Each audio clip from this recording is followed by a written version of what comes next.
Our sixth cast member was Charlotte, a therapist who took yoga at the Sanctuary Spa.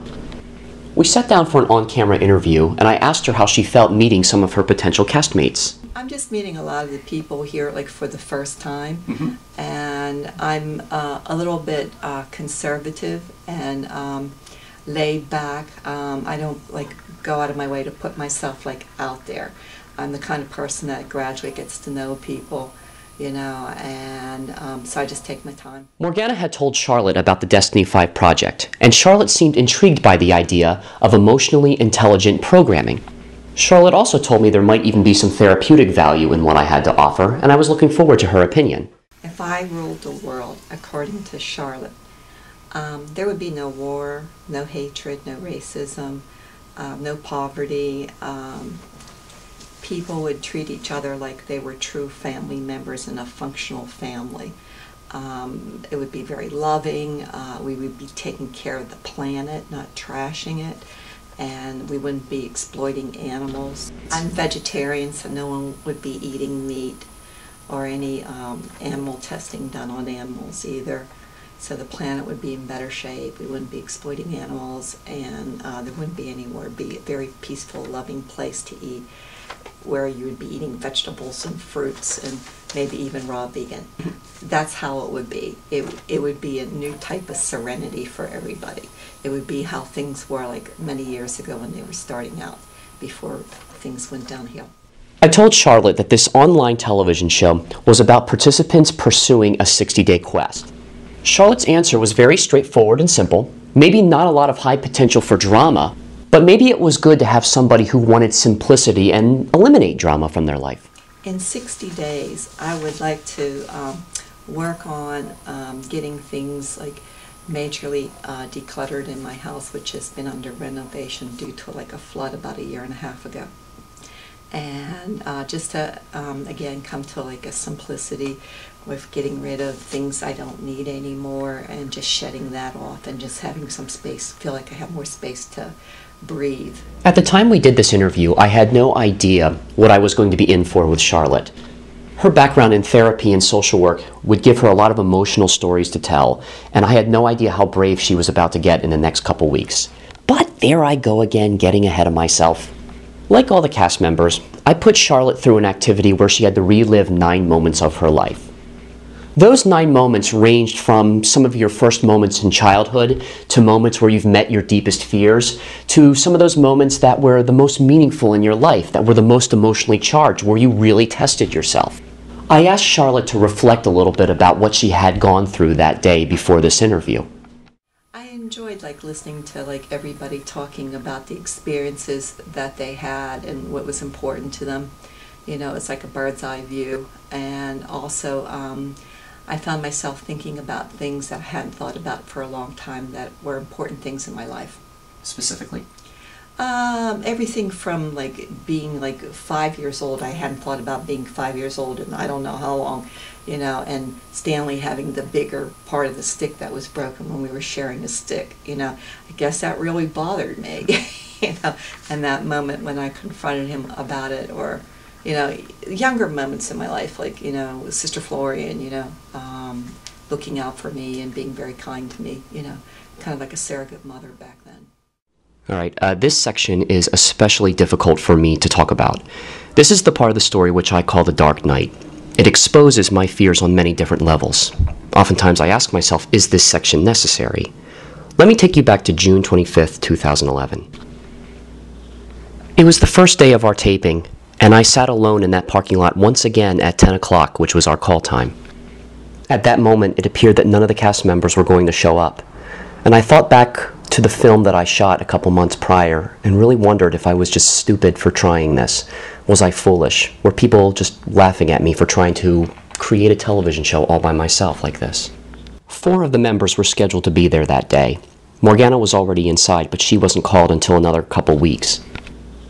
I'll be very honest with you when I say I was very down about that day. I was very upset, and I almost just pulled the plug on this whole thing. Now, I have been criticized for saying that those feelings are melodramatic. I've even been criticized for thinking that indulging those thoughts will never get me what I want. But not to tell you about this, not to tell you about my honest feelings, I feel is being inauthentic.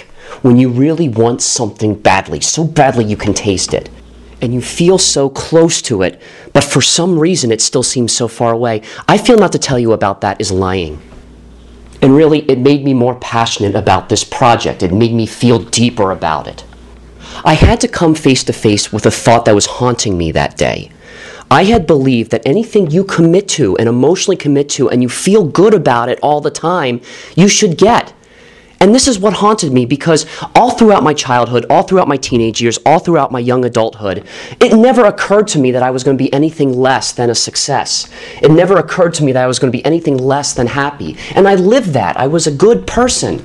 But when it came to public success, when it came to launching the project I was passionate about, it always seemed like someone else would drop the ball. Now, I hated to point fingers and said it was anyone else's fault but my own, but that's what seemed to happen. And while I sat there in that parking lot, I couldn't help but think those same haunting thoughts. But then it also occurred to me that I was sitting there and I was trying to figure out a way how to continue to do this. That proved to me that I really wanted this, that I was really committed to it. Now, I know it sounds like I'm being very self-indulgent right now. I know it sounds like this is turning into a one-man show.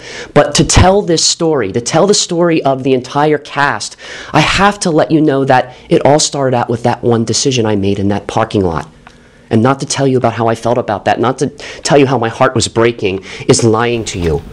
And I think that has to go back to my training. It's what I teach the kids in the acting classes. If you want something and want something badly, you gotta show it. You gotta show up for it. And you gotta be passionate about it. And you can't be afraid to be emotionally vulnerable. Eventually, around 11:15, one of the cast members did show up. And I do consider this person a close friend of mine. Now, when she got there, we just had a heart-to-heart talk. What she had told me in a nutshell was that I was doing the wrong thing and I picked the wrong people for the wrong reasons. Now, although I applaud this person for her bravery for telling me this, and I know she was looking out for my best interest, I just knew in my heart what she was saying was not true. And so while I'm editing this clip, I had to reject a lot of good advice. I had to reject the idea that this was the wrong thing.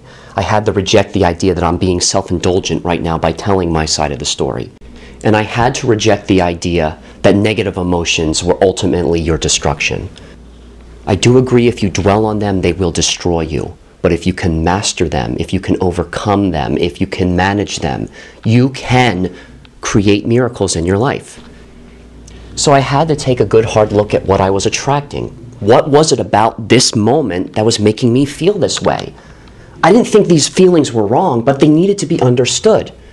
And the fact is, I respect and admire people with courage. I respect and admire people with fortitude. And you can't demonstrate qualities like courage and fortitude unless you've been beaten down to your knees and you get back up. Yes, I admire the prize fighter who gets up after being knocked out. I admire the person who doesn't say, "I quit," when things are looking the bleakest. And yes, I had gotten to the point in my life after facing homelessness and poverty and depression and a divorce, and after all of these things, wanting to just tap out and say, "I quit." Okay, so now this is getting really frustrating. It is 11 o'clock and there are no team members here yet. That's really frustrating. I'm kind of upset about that. That particular day, I had driven 3 hours to be there, and I drove 3 hours back to teach my summer theater camps. Eventually, I had found out the reason why the cast members weren't there that day was because of something I overlooked. It was my fault, and I felt really foolish. But why was it necessary for me to go through that? Why was it necessary for me to sit in that parking lot and feel like all of my fears and all of my darkness was being exploited? Well, this is a human journey as much as it is a spiritual journey. And I can say it was because of that moment that I felt more alive when we did get this cast together. The little things did matter. And it was because I went through moments like that that opened me up, that made me more sensitive to it. And I do believe it's moments like that that make you a better person.